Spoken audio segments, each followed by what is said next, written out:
good it. I live better than a king. I don't need a thing. I've got a puppy and I've got a car, and I've got friends and love in my heart, and I've got the Constitution.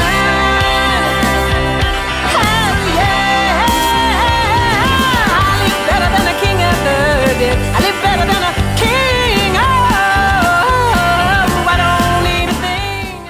Welcome to Freedom Junkie Radio. Today I bring you Dale Pond, a scientist, a physicist from the Pond Institute that he started in Southern Colorado. And just as an introduction, I want to give a little bit of a background on Dale. Let me say, welcome, Dale. Howdy, glad to be here. I'm so happy you're here. Okay, I'm going to give a little bit of a background here. The mission statement for the Pond Science Institute goes like this. It's a place where people can come and learn all aspects of SPV, which is sympathetic vibratory physics. They can learn about themselves physically, mentally, and spiritually, and the cosmos. It is a place of healing and refreshing of the spirit, a place for design and prototyping of sympathetic vibratory physics type devices, machines, and instruments. The Institute is to be a center to which people will be drawn and from which will radiate outward the theoretical and practical application of sacred science in all its aspects for the benefit of humanity as a whole. The Pond Science Institute explores and develops the science, art, philosophy, and technology of Keely, Russell, Quimby, Tesla, and Casey, the conventional sciences, both in theory and application. The work builds bridges between the discoverers, and orthodox science and medicine. At the end, it says, mind force is real and engineerable. Welcome to the show, Dale. Well, thank you very much. I'm glad to be here. So, there are 9 million questions that I have for you, but I think the main thing that, well, there's several things that really interest me about your work and your life's work. One is free energy. Obviously, I want to talk about that and what you've done in that realm, but then also that we live in a time right now where most people know that our thoughts are creating our reality. You've done a lot of work with that. And I want to know, I get the feeling that you have evidence towards that and that you have a lot of thoughts about creating our reality as a collective. And I want to talk to you about that. So I may have just hit you with too much stuff at once, but what do you want to start with? Whatever, just give me a question. All right. All right. Just give me a question. Throw a hardball. Okay, well, let's start with free energy. You've studied Tesla and these guys who were brilliant 100 years ago. And here we go. A lot of their work was hidden from mankind. Why do you think that was, and what were the important things that were hidden? That's a two-sided answer to that question because, for instance, in Keely's case, he actually deliberately hid his work so it wouldn't be prevalent throughout society because he knew that he knew who the bad guys were. They were still bad guys then as they are today. We wouldn't be here today if it had gotten out and used. In Tesla's case and similar people to Tesla, the bad guys actually seized the material and hid it.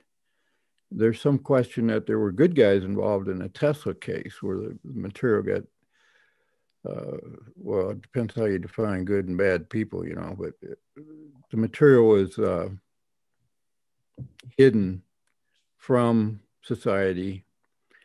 In that case, it's because these people who have power and control, they want to maintain power and control. They don't want to see any competitors come on the scenes, which is why every time someone's come up with a free energy device, and attempted to take it into the marketplace, they got shut down. They really, all different tactics you could think of that they used to shut these people down.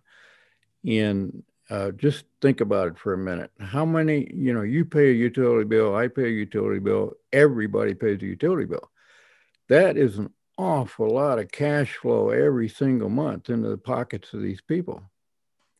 They don't want to see that diminished. That's the bottom line. Money, just follow the money.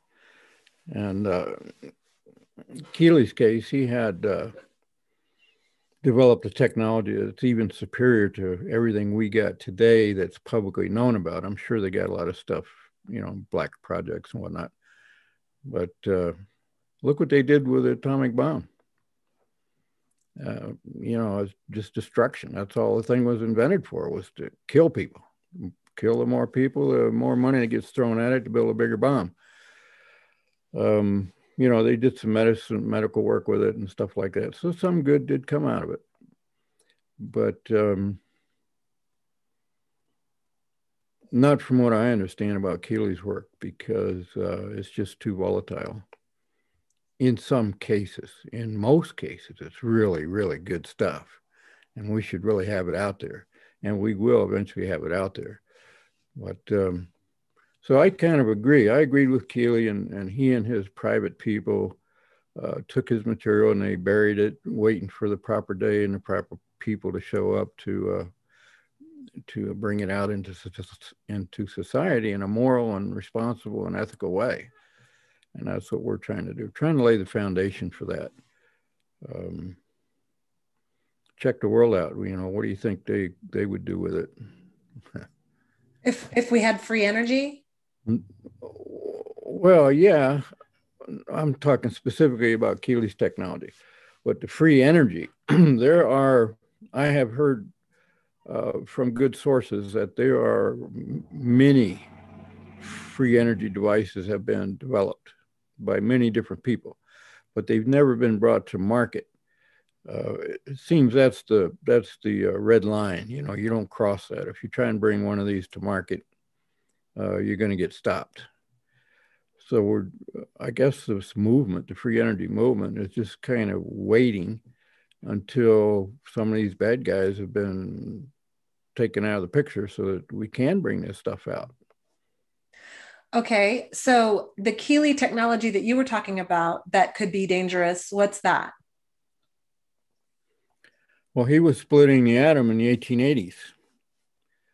Modern science didn't accomplish that until the 1930s, late 30s, and they didn't get the bomb built until the 40s.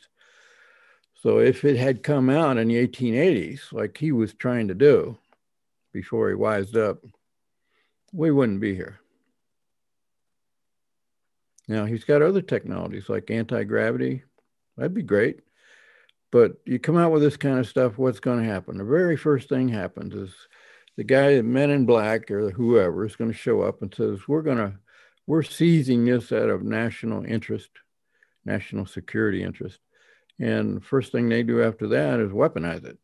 So they take it. And so, you see the hypocrisy and all that. I mean, it's like a bunch of kids playing with toys they should never have access to. But he had a lot of other technologies, and eventually it's all going to come out. I mean, I'm seeing modern science picking up on different things that Keely was working with, but they don't know that Keely did this work over 100 years ago, so they don't trace it back to him. They figure they invented it and they renamed it and relabeled it so they can call it their own. But for instance, quantum entanglement, which a lot of people talk about, in Keely's jargon, that's called sympathetic vibration. And he said the very basis of all of his technology was sympathetic vibration. If you don't have that, you got nothing. So they're just now developing quantum entanglement, and it's going to go really fast when they start making money with it. They haven't really figured out how to make money with it yet, but there's a lot of people working on it, a lot of money being invested in it, and it will come out. So Keely's technology may come about in an indirect way. These guys thinking they're reinventing things from scratch.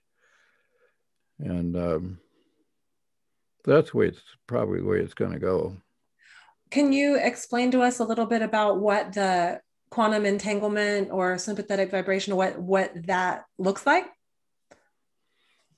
The classic demonstration you can see on YouTube, you take two tuning forks of the same pitch and you strike one and the other one will respond to it. So the two forks are said to be in sympathy with each other. If they aren't tuned to the same pitch, then you won't get a reaction. They have to be tuned to the same pitch.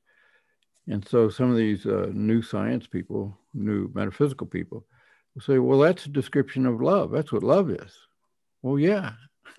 So the science of the future is going to be, engineering with physics. I even wrote a book called The Physics of Love. It's just the words, whatever word you want to use, and quantum entanglement, these guys are real pencil pushers and they got exceedingly fine definitions of what they're doing and what they think they're doing. And they would not necessarily agree that what I just described is what they're doing.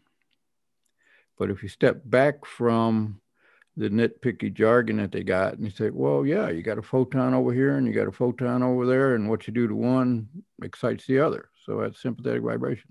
Mm-hmm. I read a book years ago. I don't remember who the author was, but it was a quantum physics book, and it was said the same thing. If you pluck a violin string on the wall and the violin next to it, and I play the violin, so this is fascinating to me because the harmonics involved as well. If you pluck, what I was going to say, if you pluck the one string, the A string on the violin, and the other one will vibrate.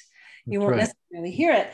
But then harmonics are really interesting as well, because if you play a note or sing a note, or if you ohm, and you can hear the vibrations in your head, you can hear the fifth and the third and the fourth. You can hear the harmonic resonance that are above that note. And it makes sense that that if our thoughts are vibrations and everything is vibrations, when you get around somebody that you vibe with and somebody that you don't. But this idea that our thoughts create things, is that part of this sympathetic vibrational science as well? Oh, yeah. Yeah. In 1994, I gave a presentation in Minneapolis where I did some diagrams and drawings, and I showed how an audio frequency disturbance can disturb frequencies in light and super light frequencies. So it's an extrapolation that we can use audio excitations to induct mental or thought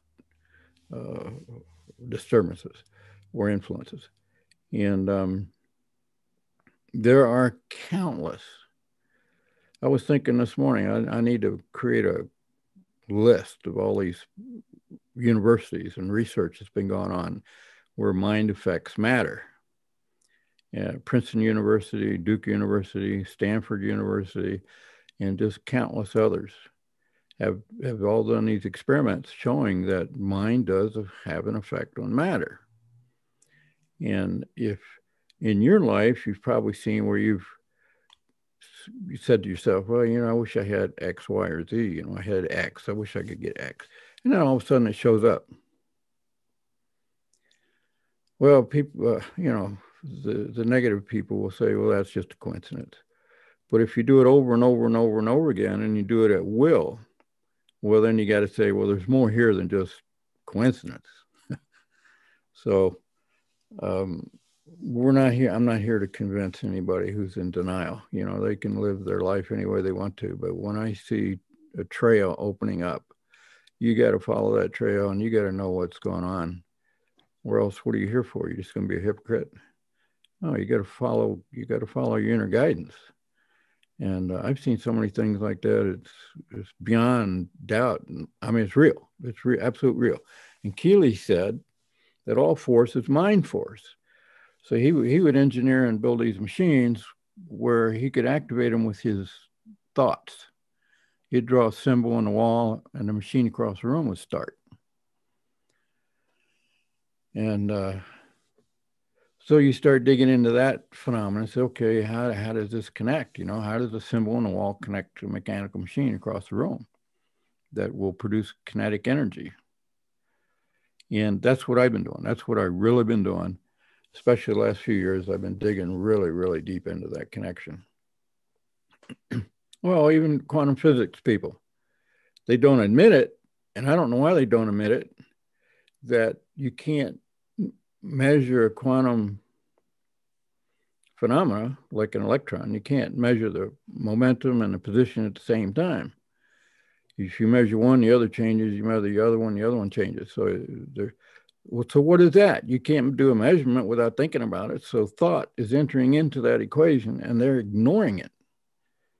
Or maybe they never thought about it. When Dr. Emoto's work came out, where you take 2 jars of rice, and you pray at one and cuss at the other one. I mean, you've seen all that, right? I've seen the water. I don't know about the rice. Yeah, you put rice and cook up some rice and put it in 2 jars, and you cuss at one and you bless the other one. And that experiment has been done thousands of times all over the world by lay people, not under scientific protocols, but they all come out the same. You blessed rice you can eat it a month later. The cursed rice is totally rotten. And it works with other things too. You do that with water crystallization, and so mind has an effect on matter. Yes. I mean, Princeton University spent 28 years trying to answer a simple question. The question was, does mind affect matter? So they experiment, and this is in their physics lab. They experimented for 28 years, and they finally come out with their report. And the report said, yeah, there's definitely an effect here. It's subtle, but it's here. It's real. So at that point, Boeing and several other high-tech companies set up what they called psychic labs to find a way to capture and harness this mind connection. And, nobody has to believe me. Just go ask Princeton University. You want to argue with Princeton University? Be my guest, 28 years of statistical research is hard to say no to. And that's just one university. Well, if people don't know about Emoto's work, the book that is so amazing and should be on everyone's coffee table for at least a year is The Hidden Messages in Water. That's the one I know about. And it's a beautiful small book that has pictures. In fact, when I go back and put this video together, I will show some of the pictures right here. And there are pictures of the crystals that when you say things like love and peace and harmony to your water, if you say, I love you to your water, and then they crystallize it, it turns into these beautiful crystals. And if you curse at it, it makes horrible looking things in the water. And they did the same thing where they took pristine water from beautiful places, and then they took water from like treatment plants and stuff, or ditch water that was, dirty, but the crazy thing is actually saying things to your water changes the way the water reacts. And the fact that we are mostly water as human beings, imagine what it's like when we say, I love you to each other, what that does to every cell in your body, as opposed, and you can feel it. If you say, I love you to a child, or you yell at them, you can see it. Yeah. It's just like the little crystals. Children are a perfect example. They show the results immediately. And so we dug into that a little bit. We got this dynasphere here that people get all turned on about when they get near it. And what is it? Tell us what the dynasphere is. The dynasphere, John Keely invented a lot of machines back in his time, 1880s. Some people say hundreds, some people say thousands. And one variety of these machines was what he called a globe motor or a ball motor, sphere motor, musical sphere. And they all had they had a brass sphere in the middle of these machines. And he had them operating. He had one that he ran a sawmill with experimentally, and we have uh, a news article from that time period where he was building a big one, 4 feet in diameter, which is huge, that they were going to use to drive a locomotive. Well, we never found the follow-up articles about that project, if they ever accomplished it or not. So these things actually worked, and he had demonstrations for the public. They'd come in and he'd show them off and everything. He could start them with a violin. He'd play a certain chord on the violin, and the machine would start to rotate, and he'd play a different chord, a discordant chord, and the machine would stop. Well, some years ago in '95, my team and I we figured the best thing to do for Keely's work is to rebuild one of these globe motors or dynaspheres. So we made one in the winter of '95 and '96. And you can bring in those pictures when you do the editing. So I don't need to show it here. We were kind of naive. I was naive in those days. And I thought, Keely made this machine and driving other machinery as a power source. Well, it's a free energy machine. Let's duplicate it and make a free energy machine. That's what we were intending to do. And took 4 months to build this thing, and it was the most fabulous, fascinating 4 months of my life. Just incredible. And we got it finished in the spring of '96, and I took it to an energy conference in Denver. In those days, a lot of us used to get together for the free energy movement, and we'd all try and invent this stuff. And so we'd have these energy conferences. And so I brought that and had it on its own table, and we had it set up in the large room. And I come back from lunch one day, and here's all these women, 8 or 10 women standing around this dynasphere, and they had their hands out to it like, they're warming their hands on a fire, like, trying to warm their palms on a fire. And they're all kind of solemn. They're just kind of focused on it, and like they're feeling something really deep. And I'd never seen anything like that before. So I felt a little bit threatened, $50,000 machine and all these gals, what are you messing around with my machine?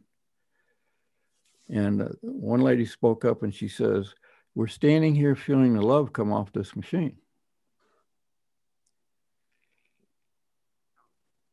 Which blew me away. I mean, I hear the stories when you die, everything passes in front of you. Well, that's happened to me.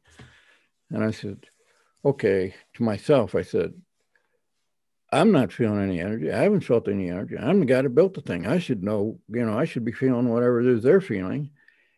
And when she said that, we're standing here feeling the love come off this machine, all the other women nodded in agreement. So that kind of floored me. Okay, what's this thing they're feeling and calling it love? What is this energy? I mean, I made this machine. I know what's in it. I don't know what this is. So shortly thereafter, I took it to. I had a room rented in Tulsa, Oklahoma, and there's a pretty nice metaphysical community in Tulsa, Oklahoma, and this house where I was renting a room in was their meeting place. So they'd come around every Thursday, and I had the dynasphere sitting there in the living room, and I told them about the women in Denver, and I said, you guys just be some guinea pigs for me, and you tell me what you feel and what you experience, and I'm going to stand here in the corner and watch, because I don't want to interfere with I don't want to be an influence what you feel or what you experience. And so he did that for several months, and I took a lot of notes, and my God, my mind opened up. I had no clue. You know what? Men think they know something about women, or some men think they know something about women. Well, I'll tell you this, no man knows anything about women, because these women, after a while, they got used to me standing there against the wall, and they ignored me. So they all kind of let their hair hang down like here. And I got to see things that I mean, spiritual things, things of great intelligence, things of incredible. There's an aspect to women that men don't have a clue to. And I don't know how anybody can explain it to them. And you women are partly at fault because you're hiding all that. And I don't blame you, because if half the guys I know saw what I saw, I wouldn't want to be there. So anyway, you got this huge thing going. Anyway, we started seeing physical healings, emotional healings, mental healings, psychic healings. We even had a doctor come in, bring in one of their patients who was a mental guy to see if he could see this effect, if it had any effect on this guy who was not quite all together. And when the doctor was leaving, he turned to me and he said, "You need to put one of these in every clinic in this country, because it does have an effect." Some people, the effect is more or less instant. Other ones, it takes repeated exposure to it. But what it is love. And so we talk about sympathetic vibration as being the same thing as love. Okay, so we're starting to get some physics wrapped up into this. So what is it? How do you evoke these kinds of energies from a metallic machine? You know, it's made out of brass and steel, and it's got some pewter in it and some copper and a few other little elements, but there's no electricity in it, no magnetism in it. And so what's the big deal? What's going on here? Well, the sphere creates a harmonic, which means harmony, concordant, uh, acoustic field. And that, plus there's incorporated in this thing what Keely called a neutral center. And from your music experience, you know about nodes. You got vibrations on a string and you got a node. Well, a neutral center is kind of like a node, only it's considered in three, complete zone. It's not just on a string, a node on a string. It's a node encapsulated in a spherical resonant cavity. There's more to neutral centers than that, but that's what we need to talk about here. And plus all the parts, each and every single part I took, and I treated the metal, each part, like I was getting ready to bend a spoon. You ever bend spoons? I personally have not bent a spoon, but I wanted. You got to do that. You got to learn how to do that, because it'll change your life. Because all of a sudden, the reality of a spoon, to you right now, it's hard and stiff and everything. But when that puppy bends, it's like walking on fire. How can this be? So one reality gets shifted into another reality, and you say, okay, which reality is real? And but anyway, I treated each piece of metal like that. So I put that energy into it and all over inside of it. And so that's what the machine radiates. This love energy I put into the spoons, all the love I put into all the parts and everything. And there's a spiritual component to all of this, but we don't really need to go into that right now. And I believe that's what they're feeling. And they all feel it. I've only met 2 people out of thousands who couldn't feel it. One was an ornery engineer, probably couldn't feel his shoes if they're too tight. And the other one, ironically, crazily, was my mother. She couldn't feel it either. I think she could. She just didn't want to admit it. But you said you didn't feel it either. Right? In the beginning, I didn't. You're right. But after those months down there in Tulsa with all these very sensitive women interacting, like, they could feel this love energy, and started to feel all kinds of other energies too. It was all love and it was all positive. And as I began to piece together a paradigm that would encompass the construction of the machine, and what I was witnessing in all these people. There had to be a paradigm that would encompass both sides. So it's like Newtonian physics on the one hand and non-Newtonian quantum physics on the other. The quantum physicist says there's no connection between Newtonian or mechanical analog machinery with quantum physics. And the Newtonian people say the same thing. Well, Keely built this bridge where they're connected like this. And that's where science is going. And it's going to take a while because there's so many people in denial that, their job security, they don't want to say anything that's going to jeopardize their paycheck or their position among their peers. They're not going to say, oh, did you see those experiments by Uri Geller? I think we ought to explain that. Bam, that guy's in the street right now.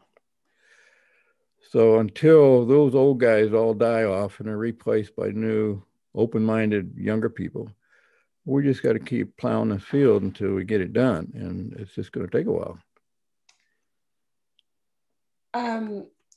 So I have a few questions. The spoon, does it matter what it's made out of? Can it be a sterling silver spoon? Can it be a stainless steel spoon? We've bent all of those, metallic spoons. I've tried to bend a plastic spoon. They just split and come apart. But not to say it can't be done, but I haven't been able to do it yet. But I've bent just about mostly stainless steel because that's what's easy to come by. Right, they're cheap. Well, yeah. So how do you do it? What do we do if we want to bend a spoon?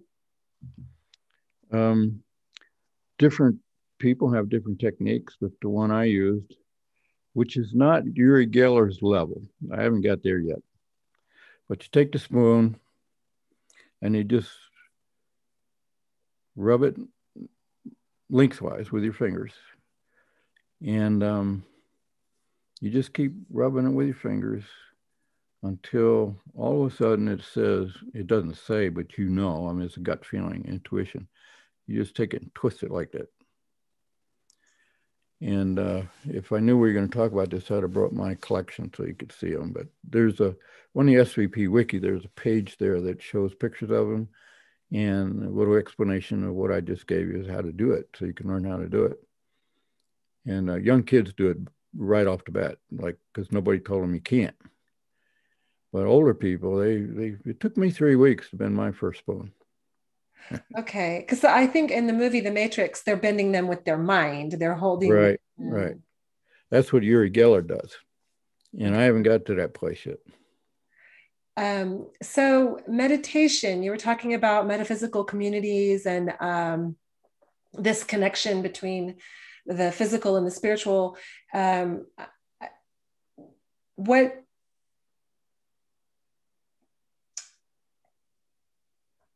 We can change our world with our thoughts. And I guess meditation is a sort of focused thought. What would be more important, sitting quietly and being more focused in your thought, or your general thoughts day to day, all the time, when you're creating? Meditation is not about focused thought. It's about no thought. There's the mind, there's several different levels or sections or parts to the mind, and you got the whole mind, which is, some people call it the God mind or the heart mind, and you have the split mind, which is the intellect and the ego. What we operate throughout the day using our intellect, 99.9% of us. We're figuring out, well, I got to go get a cup of coffee, or, figuring out your problems. And so we're using our intellect all the time. Well, the intellect doesn't know anything except what you've taught it and what you've experienced in life. That's what feeds the ego. The whole mind, on the other hand, is connected to the universal mind. Some people call it the mind of God. And when you're intuitive, like these women were at the metaphysical meetings we had, when they all relaxed and they started doing whatever, then that started coming to the front very prominently. And they would sing and dance, or they would chit chat or whatever. And the intellect is composed primarily of beliefs and memories. So we go through life and we have these memories and everything, and some of them become our beliefs about life. So we touch a spoon and it's hard and rigid, and that's what our intellect tells us.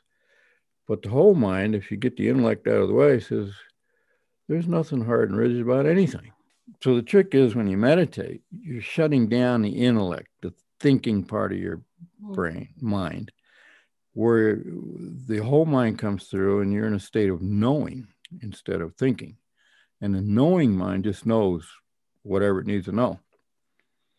And our beliefs, Quimby, if you want to know how your life works, go read Quimby. That guy, he was a watchmaker, I think, clockmaker or something back in the 1840s. And he discovered this thing called mesmerism, and he got really interested and he followed out, kind of like I'm following Keely. I mean, he went on it like a dog on a bone, and he hammered it out. And he began to see how mind controls our environment and people's lives. And one of the people, he started healing people. He healed thousands and thousands of people through his mental connection and sympathetic thought patterns. And one of the people he healed was Mary Baker Eddy. Well, she studied with him for 3 or 4 years after that and learned everything he had to teach her. And she went off and started at Christ Science Church, which became Worldwide Phenomena, because that's what they do. They heal people. When they heal yourself, I mean, everybody heals himself, ultimately speaking. So anyway, it's the intellect, it's these thoughts and beliefs that creates the life we live. And if you think you're poor and woe is me and unworthy and everything, well, you're going to, not have a very good financial life, and you might not have a very good social life either. So and we learned those patterns when we were kids. The way we were taught, the way we were brought up, the way we were treated or mistreated in schools and by family and whatever. And that creates the foundation upon which we live. So you can see an example of that are the wealthy families. The kids coming out of wealthy families, they got no problem making money, having lots of money. But if you're born and raised in the street, so to speak, you got a hard time changing your thought patterns from poverty and difficulty to one of prosperity and joy and abundance. But you can do it. It can be done. A lot of people do it. They change their thinking patterns. And as you change your thinking patterns, your life changes. I mean, it sounds so simple that people can't believe. Well, it can't possibly be that simple. Well, guess what? That's all it is. And you can get out there and hustle and break your butt and everything else, trying to make money and everything. But if you're trying to overcome your poverty circumstances or overcome your current finances and you want to be more financially abundant, well, then it's a struggle because you're fighting your own beliefs. You're not fighting the world, you're fighting your own beliefs. So same thing with health. If you think you're ill and poor, poorly, and Quimby tells all these stories in his books about how he could trace these people's illnesses back to a certain belief and back to a certain idea. Because how did he say it? He said the core of every illness is based on a belief, and the core of every belief is an idea. So he would work with these people mentally and psychically, and he would find what that belief was. And then he'd go back and find the idea that created the belief. And when he changed the idea, so the belief was no longer supported by the idea, just like that, they were healed. Do you follow Dr. Joe Dispenza? No. He was recently introduced to me, and he sounds a lot like that. You might be interested in him. I'd love to get him on this show. He's all about healing with your thoughts. And he's had people have miraculous healings by changing. I've seen it. That's what was happening around that one, the Dinosaur. Well, we were seeing all these healings and everything. I said, well, what's going on here? Turns out that the Dinosaur puts out this harmonic field that feels really good. Some call it love, some call it a smooth feeling, a warm feeling, a fuzzy feeling, like a warm, fuzzy hug or something. And our natural state, especially our minds, our natural state of our minds is that harmony, is love. That's what we are. Very deeply. I mean, that's what we originally are, and we still are that. When we create these beliefs with our intellect, that starts muddying the water. So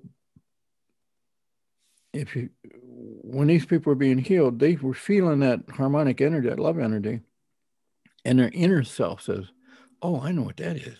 Yeah, I like that. We're going to go along with that. That's really great stuff. And they're healed like that. However, I've seen people in that field, and you can see it happening. They'll start to feel this thing, wow, what's that? And just like that, they'll back out of it. And what happens is those kind of people were hurt by what they thought was love. Maybe a parent smacked them.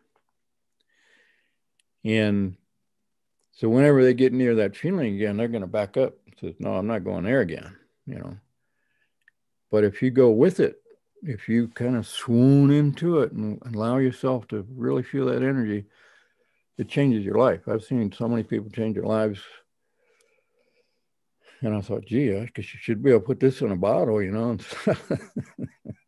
Well, can people come get around your dynasphere? Yeah, sure. Yeah, they're welcome. By the way, I was talking to this chiropractor who had spent several years in the desert with one of those teachers, shaman teachers, and he woke up, and he had been there at our center in Tulsa a couple of times, and I got a phone call from somebody, and they said, you know what? I hung a picture of this dinosaur on my refrigerator, and all this stuff is going on.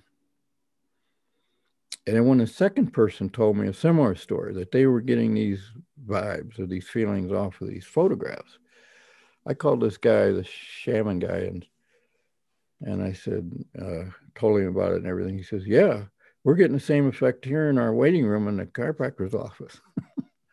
He said, these people sitting there waiting for their turn, and he said, it makes them a lot easier to work with, is what he said. Just the photograph of the dinosaur? Just the photographs.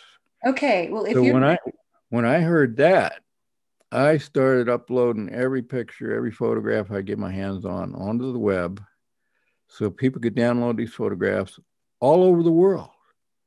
That's what we need, right? We need people to wake up and to be healed and be in love and be in this beautiful state. More than anything, more than any money or any government or anything. That's what we need.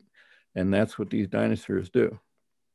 Well, I will, if you're listening to this podcast, you can go on to the YouTube or BitChute or Rumble channel. At some point, I'll have it on freedomjunkieradio.com. I've got to work on that, but I will have the photographs up. And you can also go to the Pond Science Institute, and there's some photographs on there as well, right? Yeah, the svpwiki.com. Okay. So have you been hearing about the 3D, 5D shift, like going from 3 dimensions to 5th dimension? Yeah. What do you think? What are your thoughts on that? Because the reason I thought of it was because when you were talking about the quantum world versus the Newtonian world and how they've bridged, that's kind of the way I felt about this. It makes perfect sense to me that they would both be going along right together. To me, we've got this physical world where Newtonian science makes sense, gravity makes sense, physics makes sense. trajectory makes sense.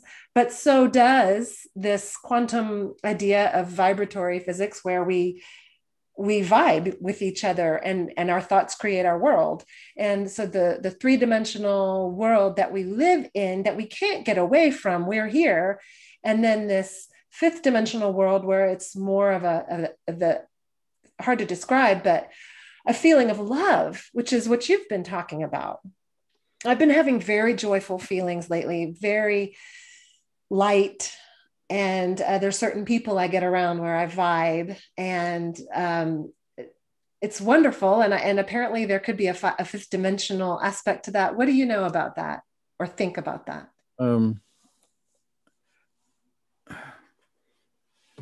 It has to do with labels and definitions.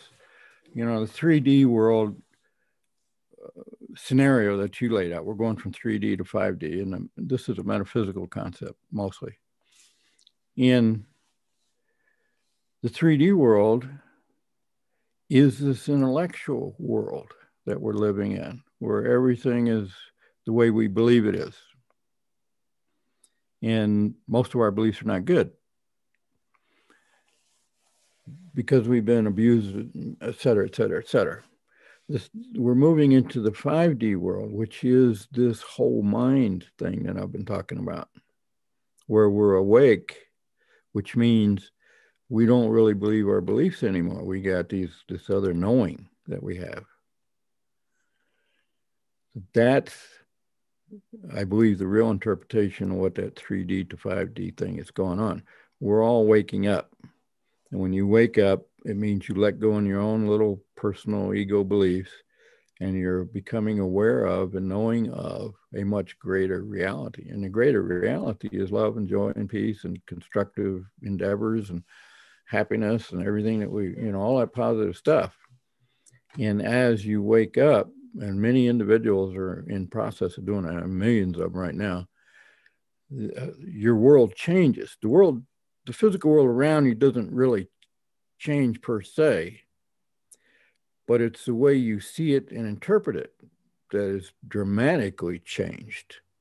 And when you change that in yourself, so, okay, I see abundance, I see love and joy and everything, well, that's where you're going to be from now on. Why do we cling to the past, and we have fear over change, and we have fear. The people like me, I love being on the edge and living in a place of stepping into my fears and stepping outside my comfort zone, and it's where I thrive. So I'm kind of okay with it, but I still recognize, I mean, I have people in my life who say the last thing they want to do is step outside their comfort zone. It doesn't compute to me, but I recognize that longing to cling to what we thought we knew, when what we thought we knew wasn't even real or true. And there's something scary about stepping over the edge into that new and unknown, trusting place of being vulnerable again and free, and in a place of love. That's right. It is terrifying, because last time they did it, they got smacked down.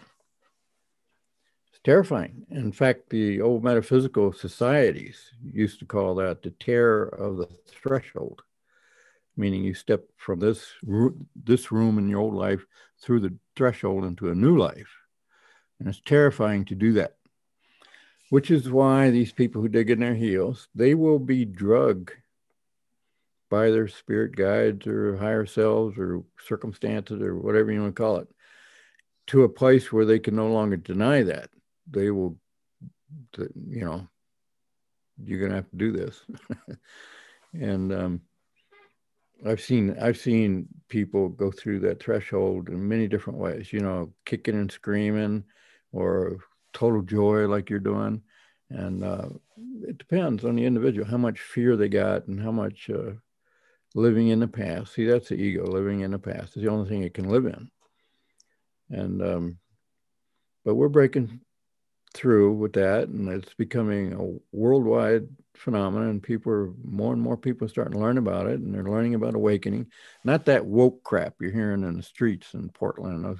I mean, that's exactly the opposite direction. I mean, that's taking you back into the negativity and the denial and the violence. I mean, look at it. It's all violent. All those people are all violent and everything. They're condemning other people and attacking other people. Full of It's, hate. I Yeah. mean, it's crazy. Absolutely. It's the opposite way to be going. We're going the other way. We're not going to play that game anymore. They want to play the game, fine, go right ahead.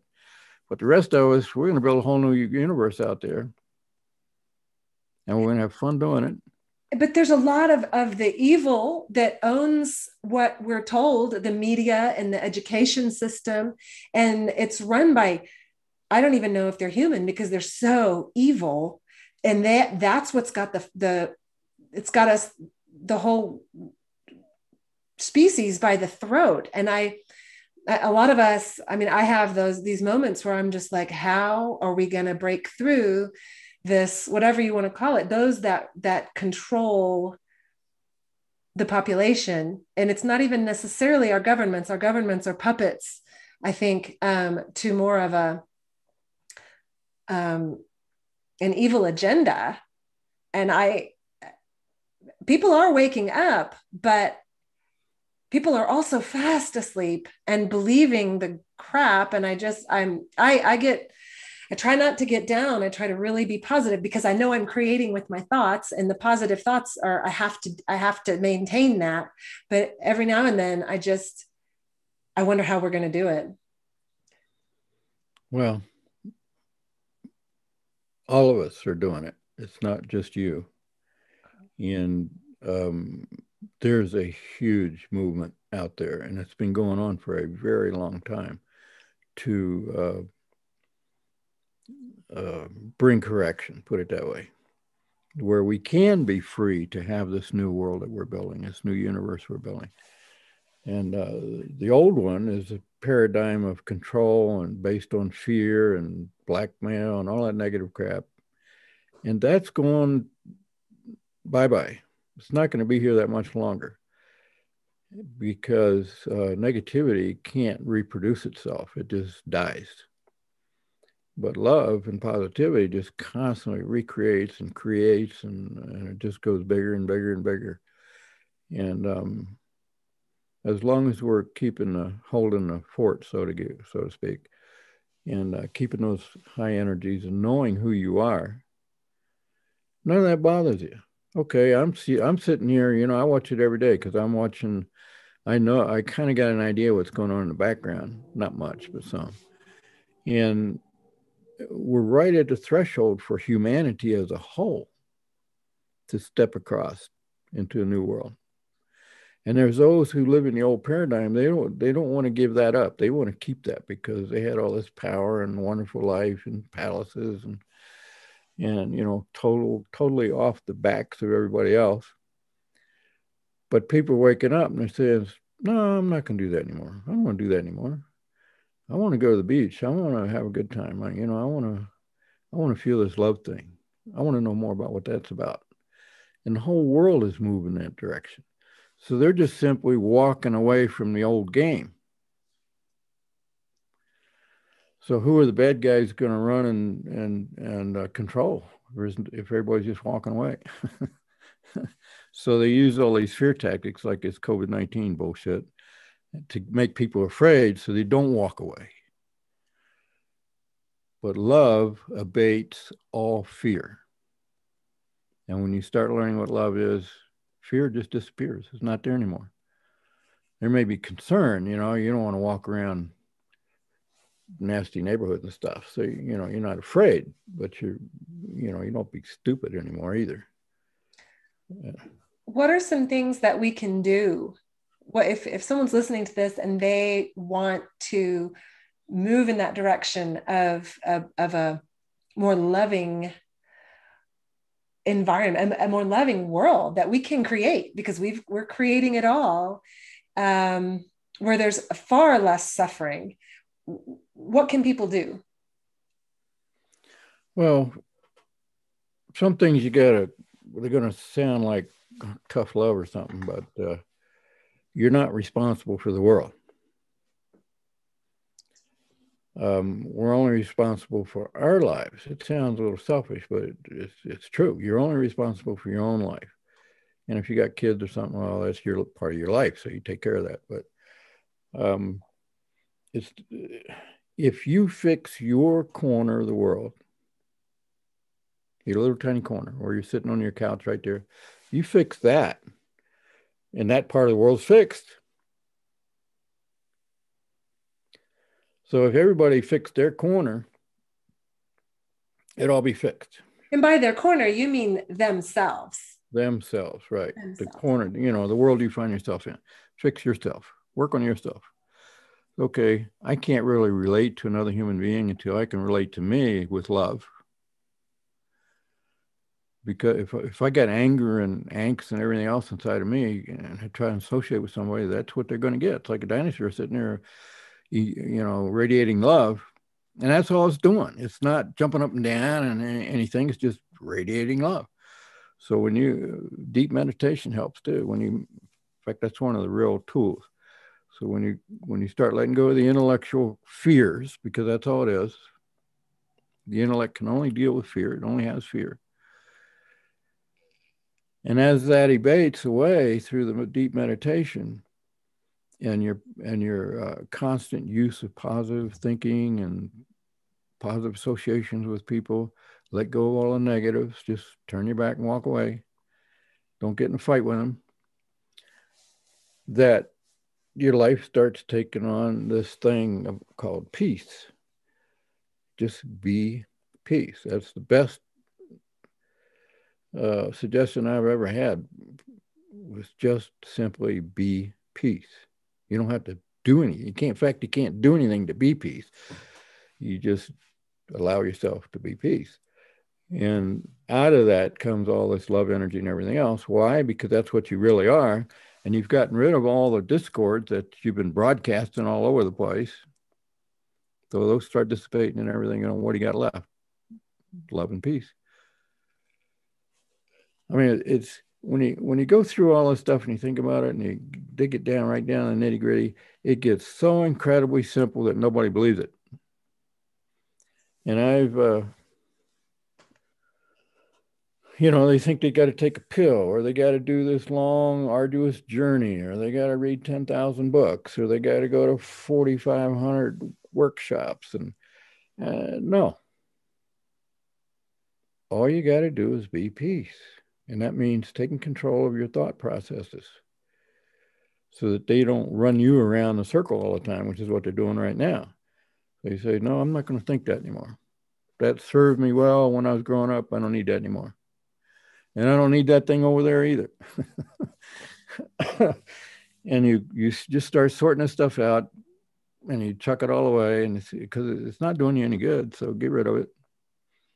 And you say, well, what is this love thing? And you start, when I was trying to understand what I was seeing with the Dinosaur, when the gal said it was about love, I went to all the bookstores in Tulsa and I bought every book I could find, every videotape I could find that had the word love in the title.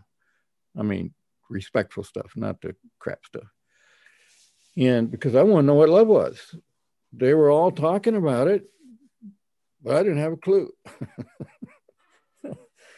And it's worth it. It's absolutely freaking worth it. Okay, so you and I are lovers. We love. That's been something. I mean, I love everybody. I love this place. What are your thoughts on the Second Amendment? Everybody has a right to defend themselves. If you're under attack, you get a right to defend yourself any way you can. And guns just happen to be quite efficient at that. So it's not about going out and killing people. It's about defending yourself, your family, your home, your property. And I mean, it's a natural thing to defend yourself. You don't stand there and let some bully come up and just beat you up. I mean, you do the best you can to defend yourself. And that's just natural. That's just the way human beings are. You don't stand around waiting for somebody to beat you up or steal your stuff or take your kids. And the Second Amendment was so we could defend ourselves. And the way they set the country up was this was the people's country, not the government's country. And so the people needed to defend their country, themselves, their family, and their country. That's why they made the Second Amendment, and that's why it's a good thing. And anybody takes it away from them is absolutely the stupidest people on the face of the earth. What? Go out there and stand and let the BLM people beat up on you. You know, just walk out there in the street and let them beat up on you. I mean, what kind of insanity is that? So the ego gets you into these insane mindsets, because that's what it is. It's a belief in false beliefs. Well, isn't that definition of insanity? So as we set aside our ego and all of these crazy beliefs that we developed over a lifetime, maybe more than one lifetime, I could tell you a lot of stories. But then what resurrects is what's always been there, but it's been hidden from you because you've been fighting the world, been mad at yourself and your family and governments and all the other horse crap that we get tangled up with, you know, like a tar baby. You know the tar baby story? Yeah. Yeah, well, they're all tar babies. All the stuff that we're tangled up with and fighting with, they're just fictitious tar babies. Well, let them go. You don't need to be doing that. You want love and peace, right? Okay, be that love and peace. And everything else, he said, no, that's not part of love and peace. So that's out of here.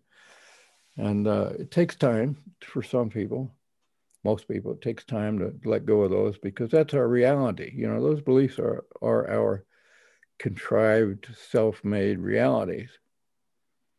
And so we don't really want to give it up. You know, we want to hang on to it. Well, that was good. You know, that's what I live in. That's my comfort zone. Mm-hmm. And they don't want to give that up. But we're all going to be giving all of it up eventually. So you might as well get with it. And so speaking of that, giving it all up eventually, what do you think happens when we die? Not much. We just change consciousness. See, we're here in this, our ego, our higher self, our whole mind, doesn't know life and death. It doesn't, you know, it just is. Our ego deals with all this physical crap. So when you die, the ego goes.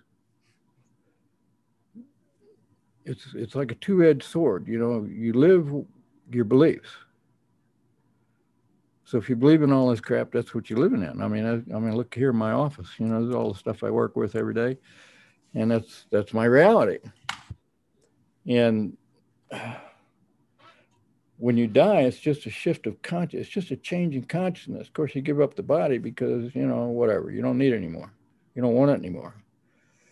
Because all of a sudden there's this other awareness that is not embedded in the physical. It doesn't care about the physical. It moves into this higher self, this higher awareness, love consciousness. And, you know, we come down here because we want to. We want the experience. We want to go through all the troubles that we have and the difficulties we have because we want to grow our awareness and our intelligence and our integrity and our responsibility and all those good things. And, or we come down here to pay a karmic debt. You know, maybe you killed somebody in a prior lifetime and you know, you got to go through the same thing or something similar. But it's all mind. The whole universe is nothing but mind. And in that 1994 presentation I did, which is on YouTube, I show how the physical is connected to the really higher realms. And it's just vibratory. It's just vibration. And you say, well, what's a vibration? Well, it's energy in motion, and, you know, it's motion and organized motion, orderly motion. And but there's an entire existence outside of what we call the physical. For instance, the shaman guy I mentioned, I had to lift a granite table when he was visiting, and he was the only guy there, so I asked him if he'd help, and it weighed over 200 pounds. And I said, you know, we got to be careful because this thing's pretty darn heavy, you know. He says, oh, yeah, is that right? Well, he got one end, I got the other end. It didn't weigh anything. It weighed nothing. And we lifted it up and put it in this van that I was putting it into. I was just aghast. What the heck is going on? Well, he knew how to do all that stuff, see, and it's like firewalking, same experience, just like bending a spoon. Walking around this bed of coals that's so hot you can't get within 6 feet of it. I mean, you've seen bonfires hot like that, right? Your clothes get all hot and everything, and you back up. Well, you're going to walk on this thing barefoot. And these people were walking around this thing, and we were walking around it, and wonder if we were really stupid enough to do this. And I finally got this, these little girls walking across this thing, smiling and dancing across that corner. And I, rather naively, I said, "Well, if she can do it, I can." And anyway, I did. Stepped out on that thing. I thought I was crazy, but you know what? There was no heat. It was like stepping on popcorn, real soft and mushy, crunchy. And there was no heat. There was no sensation of heat any way, shape, or form. Not on my feet, not on my clothes, not on my face. And so what's real? See, bend the spoon. Is it hard and rigid, or is it soft and pliable? Is that bed of coals hot enough to roast a steer, or is it cool, no temperature? Or was that tabletop? Was I crazy? It weighs 200 pounds. Are you nuts? This thing don't weigh anything. What's reality? Our reality is our beliefs. So that being the case, and it's true, and everybody hearing this thing knows it's true, is then all we really got to do is work on our beliefs. Because that therefore changes the entire reality. So you don't have to go outside and reconstruct stuff to rebuild everything. No, you just change what's going on in here or in your heart, whichever. And all of a sudden, your world's different. And depending how thoroughly you change your thoughts, your beliefs, then your world changes. And do you think the easiest way to change your beliefs and your thoughts is through affirmations? No, affirmations, they're from the ego. And the ego doesn't communicate all the time very efficiently with the real belief system that you want to change. There's deep beliefs and there's a superficial beliefs. The ego is all superficial beliefs. Well, you want to change the deep beliefs. And the ego can't really communicate with that deep belief system. Not readily and with great difficulty. If you're attempting to do that, it's not really going to work that well for you. So, for instance, the old metaphysical communities had these rituals. You go through these little rituals. And the sole purpose of the ritual was to get around the ego and to get to that belief system. Because the ego will stop something that it's afraid of or doesn't believe in or doesn't want to go there. So you got to go around that, which is why they do the chanting and yaum and all that kind of stuff. It gives your intellect, keeps your intellect busy while this other thing comes in and becomes a replacement belief.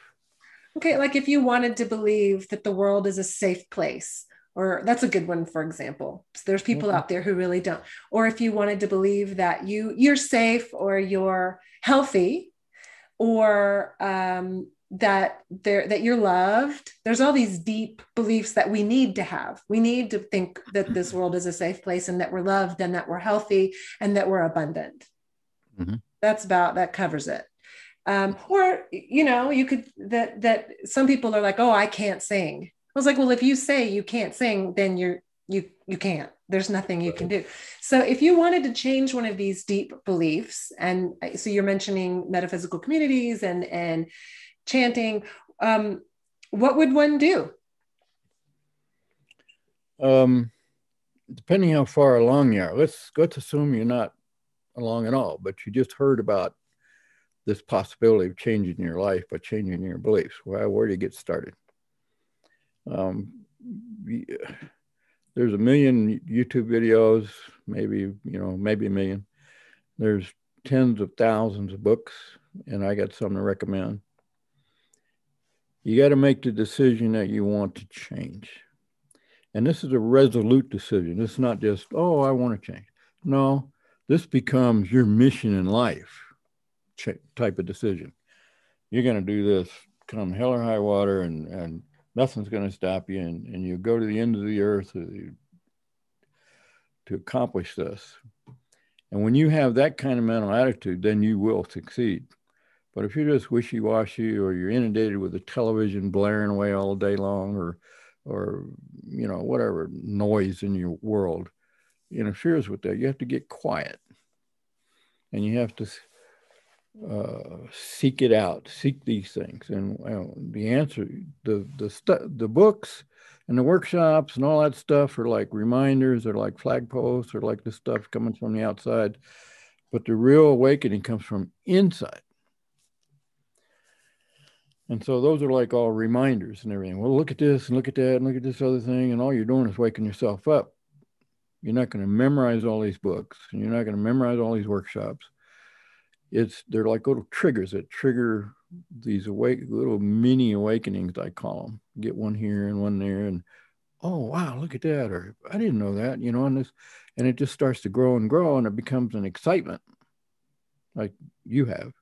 They have all this excitement about new discoveries, like a kid, little tiny kids out there in the yard, and he comes running in the house, says, Mom, look at this leaf, or look at this rock, or look at this frog.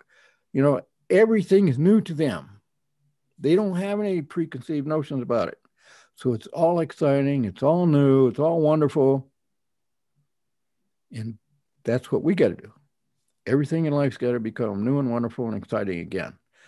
Now we go through life and we get beat up here and beat up over there and crapped on over there. And we develop all these attitudes, and we got all this stuff hanging on us, the negative stuff. And there's no more fun.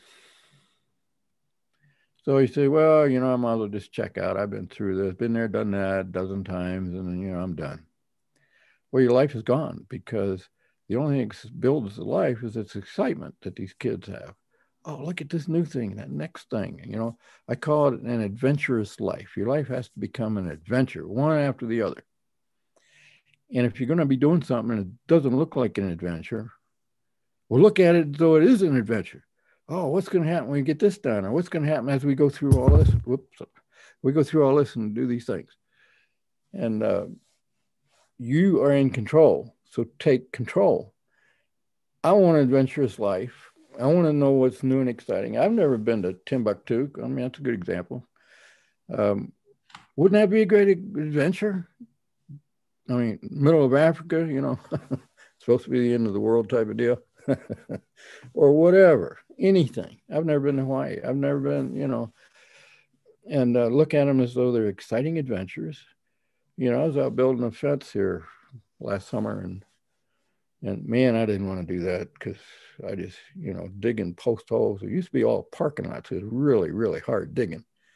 And I said, no, you got to have the fence, and you're going to build it yourself. So it's an adventure. I looked at it like an adventure. So I got it all done, built it all by myself, except for 4 holes. I had one guy help on 4 holes, and 20 some holes altogether.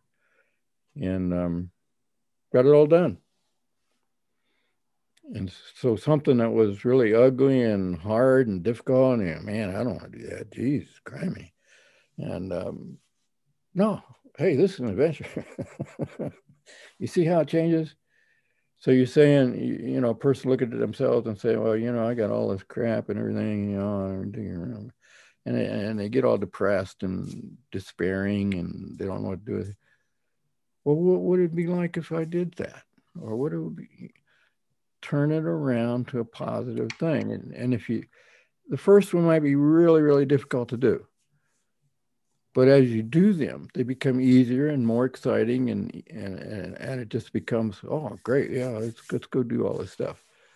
And there's a couple of books I could recommend. Is Bob Proctor's book, You Were Born Rich. And it sounds like it's a goofy title. I mean, but it has a main focus of finances. but not exclusively. As I was reading his book, and I was half interested in reading his book, and as I got about halfway through it, I realized, this guy Proctor really knows what he's talking about, because he's talking about vibration. Well, I know about vibration. And as I was reading, I says, Bob's got this nailed. And talk to you later, doggy. And so that became an interesting adventure. Okay, let's see. And I'll make a confession here. Up to last spring, about this time, last year, I was not living good financially. Every month, every payment was difficult. And I realized one day I was in the shower, shaving, staring at this guy in the mirror. And I said, you know what, Pon, you got a poverty consciousness, which was an admission, a confession, whatever you want to call it. And my next thought was, okay, what are you going to do about it? Because I know about changing your thinking and all that kind of stuff. And I said, well, I'm going to find out how to build a prosperity consciousness. And that's when I read Bob's book. And I reread it. I think I've read it 8 times through in the past year. And just a little bit every day while I'm having my coffee in the morning, not pushing it. And everything changed. I mean, within a month, finances turned right around, and I'm not floating in money, but I've been able to pay my bills, and I built a fence. It was a several $1,000 investment. Where'd that come from? And there's some other things that I'm not going to talk about, but doing nothing more than reading that book, not tearing it apart or digging into it or sweating over it, or just calmly, as I'm having my cup of coffee, read a short piece of it and set it aside. What shifted in your consciousness? I no longer see the poverty side. I no longer see the difficult side. I don't see that anymore. I see ease and peace, and I got the money I need, and I'm so relaxed. That stress I used to have all the time, that's all gone. I've been able to help some people out with their finances. All it was, I was seeing the things around me and taking that for reality. Bills that are difficult to pay, need to get this, need to get that. And that's what I was focused on. The problem.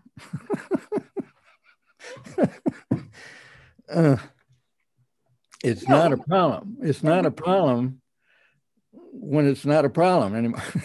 Well, yeah, we create what we think about. The more you where your attention. Right. Yeah, I was creating my own difficulties because that's what I was seeing. That's what I believed was real.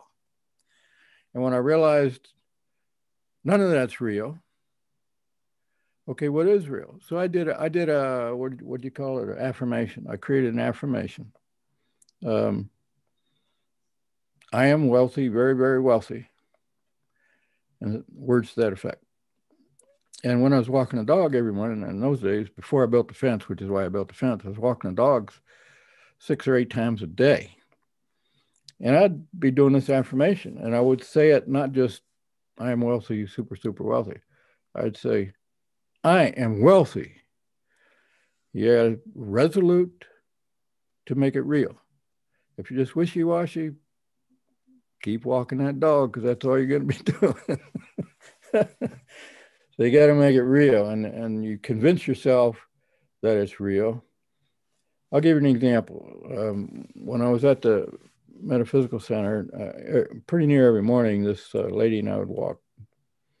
There was some parks right nearby, and we walked through all these parks and everything. And this is what we would talk about. How do you change your thinking? And I said, I think you got to just convince yourself of whatever it is you want to convince yourself of.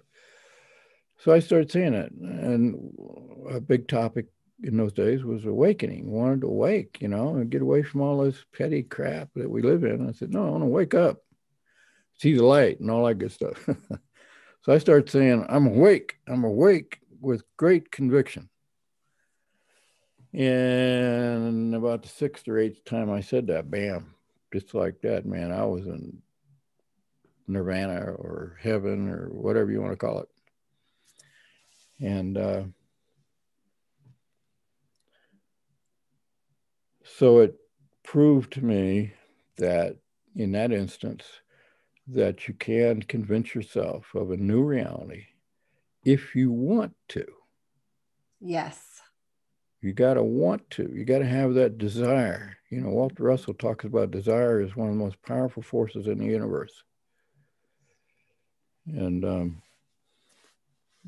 it is.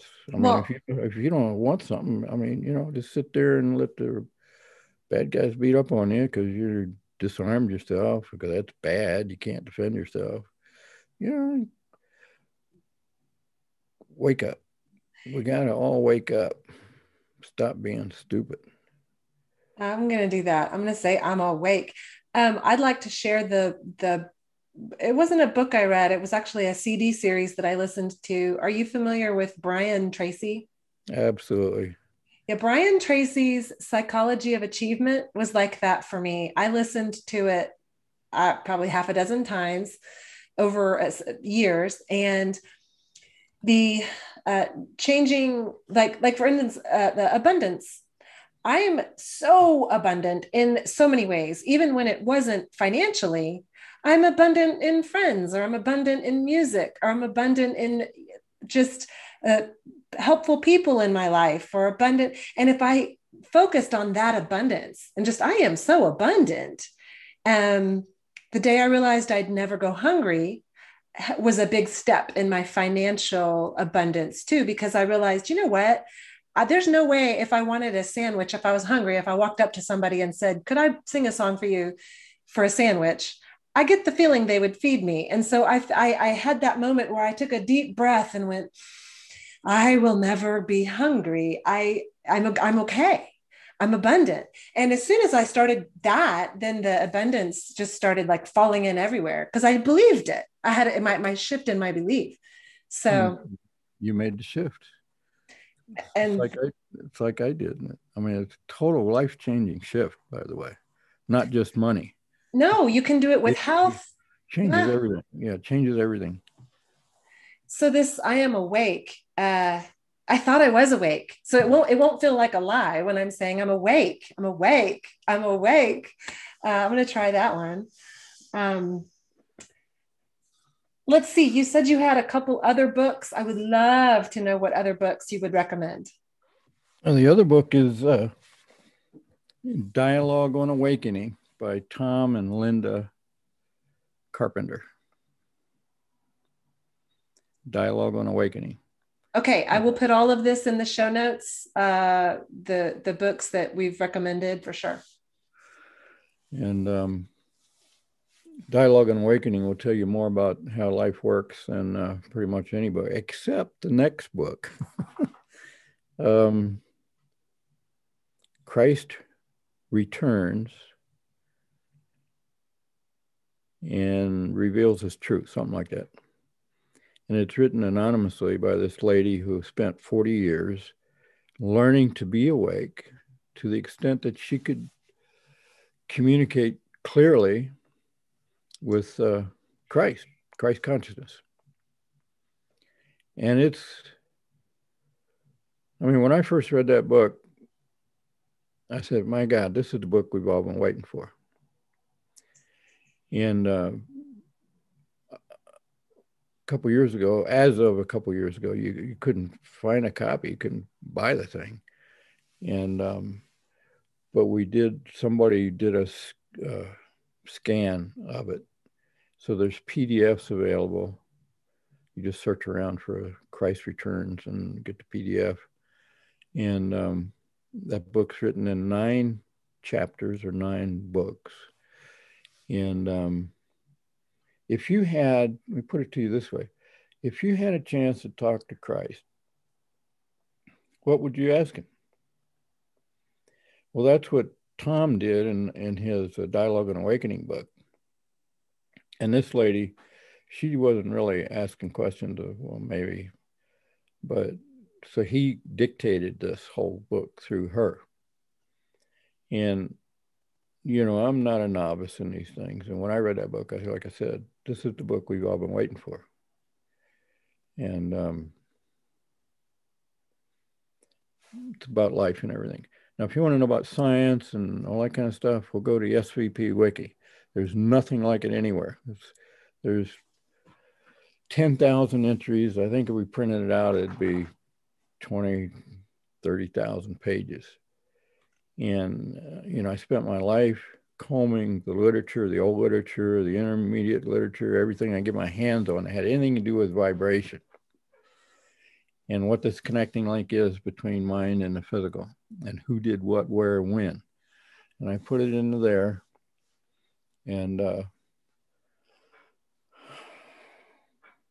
I'm not trying to toot my own horn or anything, but you're not going to find a better source for this kind of information. Yeah, no, it's your life's work. And that's amazing because I think that a lot of people are very interested in it. And the fact that you've put all that in one place is wonderful. And I mean, I didn't find you by accident. I think that being able to interview you and get your thoughts out to the world is an absolute delight. So well, there are no accidents.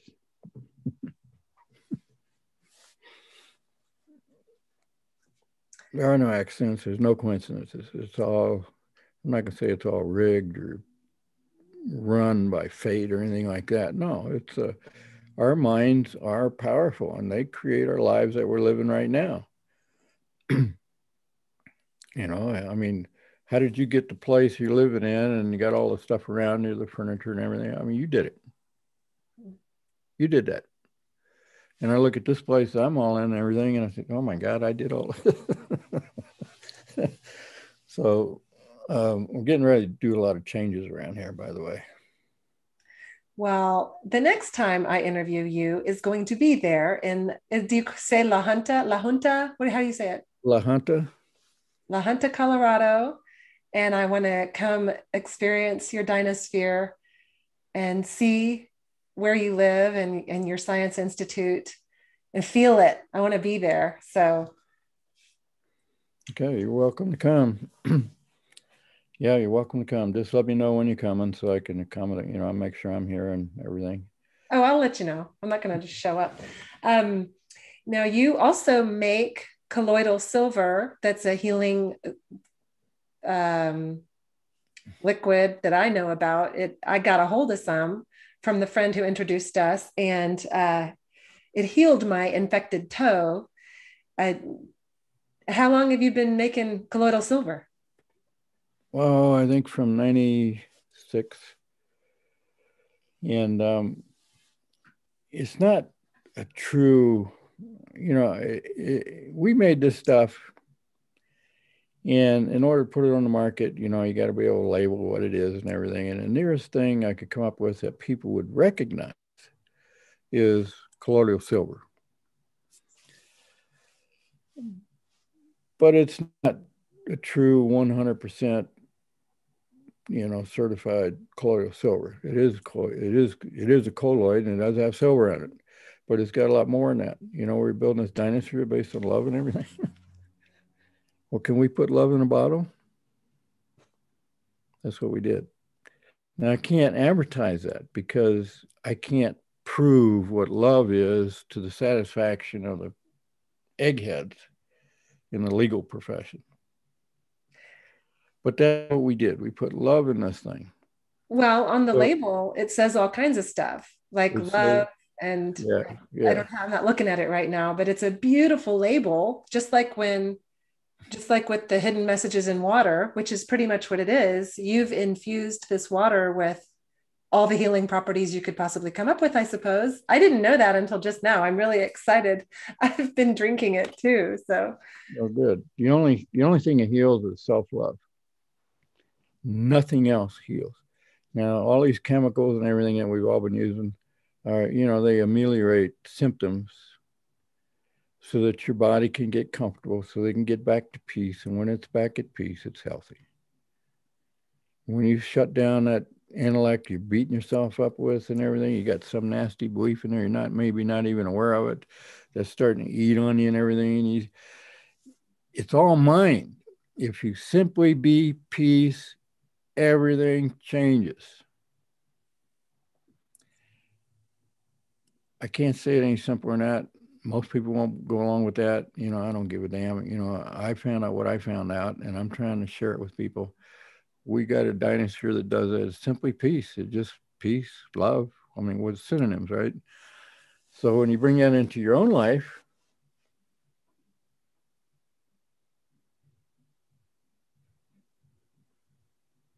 so I can't say that. See, I can't put that on the label. The FDA would come down here and throw my ass in jail for 7 years, like they did that, like they did that guy in Oklahoma. So I don't really know how to market this. I don't know how to sell it. It just it does have silver in a solution, so it is a colloidal silver. So we can sell it as a colloidal silver. We can't say that it heals you because that's a claim. And unless you have years of laboratory studies and tests, you can't claim that. Can't make a claim. That's what happened to a guy in Oklahoma. He was selling us black salve. You ever hear of that? No. Oh, black salve. It's black, looks like shoe polish almost. And put that on a skin cancer, it's gone. I mean, this stuff is really strong stuff. It will eat your skin. So you put it on there on the affected part, and you careful and you watch it, and then that'll start going away and go away. When it's gone, then you're done. Some people have left it on without paying attention, and it ate a little bit into their skin. So it works. I've tried it. It works.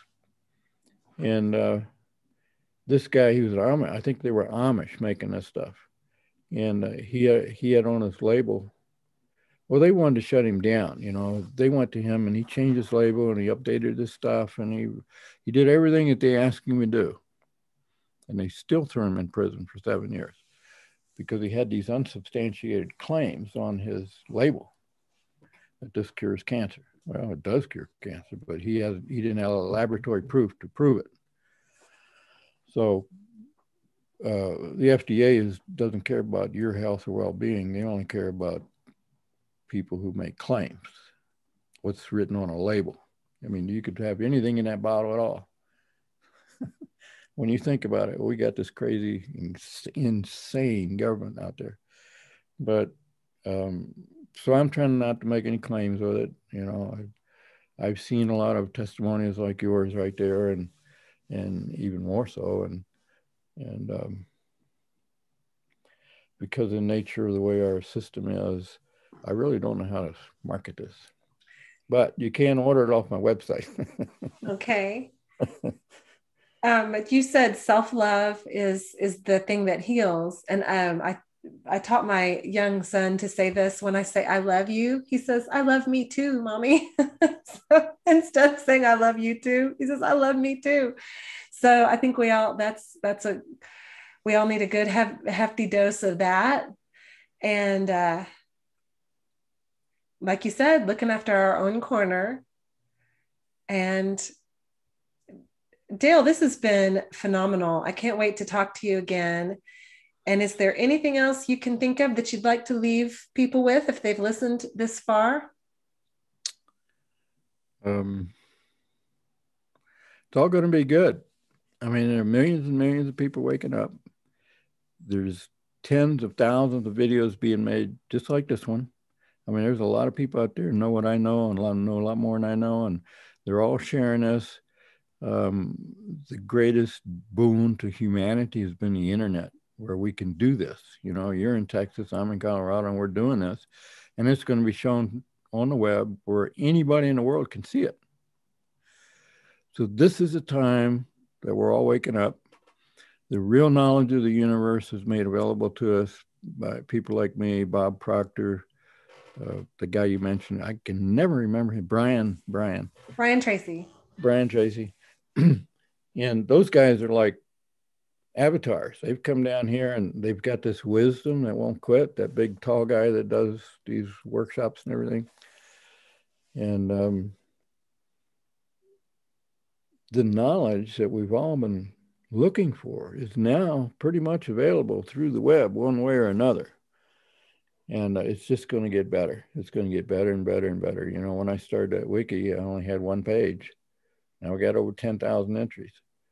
And it just gets better and better. And as these videos and these, you know, these independent people such as yourself, you cannot believe how important you are. That you're finding the stuff that's interesting to you, and you're recording it and making a presentation and sharing it with the universe. And there are tens of thousands of people like yourself doing this. And it's never happened in the world. I mean, if you want to read something, you had to go to the library, read a book. Maybe if it was there. And then it was hard to disseminate the information. Yeah, you couldn't. How do you disseminate? Was, you know. Right. There were only a few people with avenues to share information. Right. Now anyone can do it. You're absolutely right. So this information that has been hidden from us, people, I think people have known it.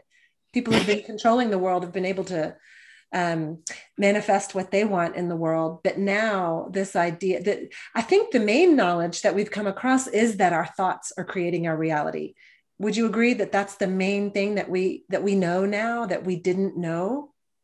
Yeah. They were teaching us in the mystery schools for centuries. It didn't really start to come out in public until the late 1800s. And then it started coming out big time. And Brian Tracy and Bob Proctor, you know, they're from a long line of teachers that have brought this forward. And that we are who we are, and we are in control of our lives. I mean, we get to say how our life goes. And that's called personal responsibility. It's called integrity, et cetera, et cetera. Not everybody's going to get there, but the people who want to get there can get there. And it's easy today because people like you and those guys, all this information is available. You just got to want it. Well, I had a guy here once that total mess. Guy, boy, this guy was a mess. And I thought he was crazy. I mean, like insane crazy, like dangerous crazy, because he was a lot bigger person than I was. And the next day, I gave him a room to sleep in. And the next day I got up and says, well, he's not crazy. He's in the process of waking up. He just doesn't know it. And we had a nice breakfast chat about that. And his whole life turned around because he saw himself as a victim. He was helpless. He was hopeless. He didn't know what to do. He was going crazy. And no, boy, you're waking up. What you got to do is do this and that and the other thing. And it just transformed his life. And that's what vast portions of humanity need to hear, that they're in the process of waking up. And all you got to do is do this, that, and the other thing, little simple things. And so it's available. It's just they don't know it, and they don't know that they need to ask for it. Because nobody can shove it at you or tell you or anything. You got to want it and ask for it. That's it. You got to want it and you got to ask for it. Well, thank you so much for this time today, Dale. I really look forward to rewatching this and getting it out there. And if people have questions, they're welcome to leave comments and I can get them to you. And I'm sure we'll be talking again in the future because I'm just fascinated by your work and you. And so I can't thank you enough for being here, Dale. Well, thank you so much for listening to me and giving me an opportunity. I look forward to the next time. I'm going to just tell everybody that if you want to follow Freedom Junkie Radio, please do so. For the time being, we're on Facebook and Twitter and YouTube, but we're also on Telegram. Telegram's very much free speech. I highly recommend getting on there, and BitChute and Rumble for when they don't like me anymore on those more mainstream ones. But I am going to seek the truth and do it fearlessly and have people on who want to speak fearlessly and truthfully. So, again, I thank you for being here. And until we meet again, sometime I want to ask you, as a scientist, I could ask you this now and I could tag it on. Because I'm still recording. I am still recording. Yes. If the I want to ask a scientist this, so I'm just going to ask you right now. I need a couple more minutes of your time. If the universe goes on forever, which is what I believe, and I don't think that human minds can wrap themselves around this concept of infinity and forever, how is it that the universe is expanding if it already goes on forever? Or do we just not know that? We just can't know. I would say cautiously that this expanding universe idea is a theory.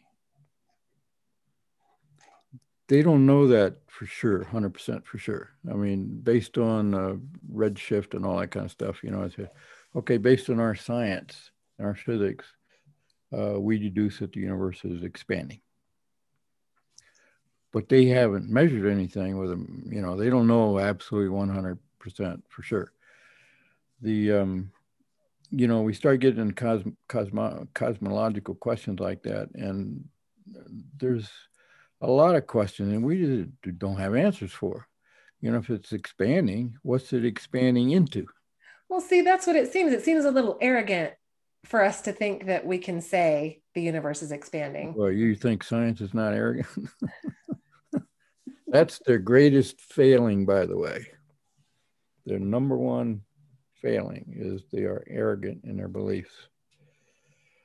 And they shoot down anything new that comes along, and it's just terrible. But those kinds of questions, you say, well, you go back to mind, the whole mind. The whole mind doesn't deal in time and space. The intellect does. So is there a universe for the whole mind? I mean, how big is the universe if there's no time and space? In pure mind, the universal mind construct. And these kind of questions I think about a lot. And I one time asked Keely, well, how big is this neutral center inside the dynasphere? And he said, how big is mind, or how big is consciousness? Well, it was a good question, huh? You just said you asked Keely? Yeah. Physically, or like? No, I asked through a world-class psychic I had on a team when we built this. And I would call her and she would talk to John Keely. And I said, well, ask John, X, Y, and Z. That's how we built the dinosaur, which is a whole nother interview if you want to do it. Okay. I asked Stevie Ray Vaughan how to play the guitar like him one time, and he told me to practice my blues scales. So it was, we're moving from the known, or what we thought we know, the 3D world, the physical, mechanical world, into this 5D world of consciousness, unlimited consciousness.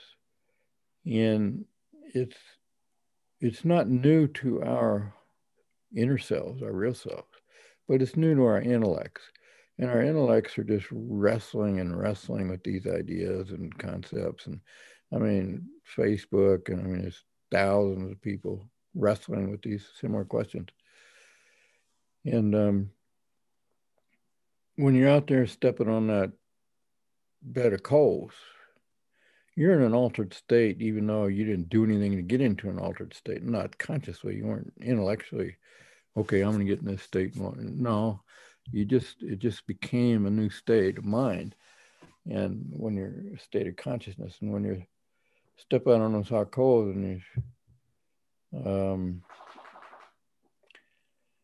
so they're all questions, it's a good question. Are they hot or are they cold? Our physical self says, well, they're hot because you burn your skin off if you've touched it. And and your consciousness self says, no, heat's of the physical. We're not in the physical right now, so forget that. And so it's all wonderful, you know, exploring this thing and wondering about this thing and where can we go with this? And, you know, we're going to get this bridge built that Keely discovered between the physical and the spiritual. And we already got part of it built. We just don't understand enough of it to really have it nailed. I mean, you got a machine you can feel. I mean, where's that coming from? So yeah, it's really exciting, and you're going to see a lot more of it here in the future. I live better than a king ever did. I live better than a king.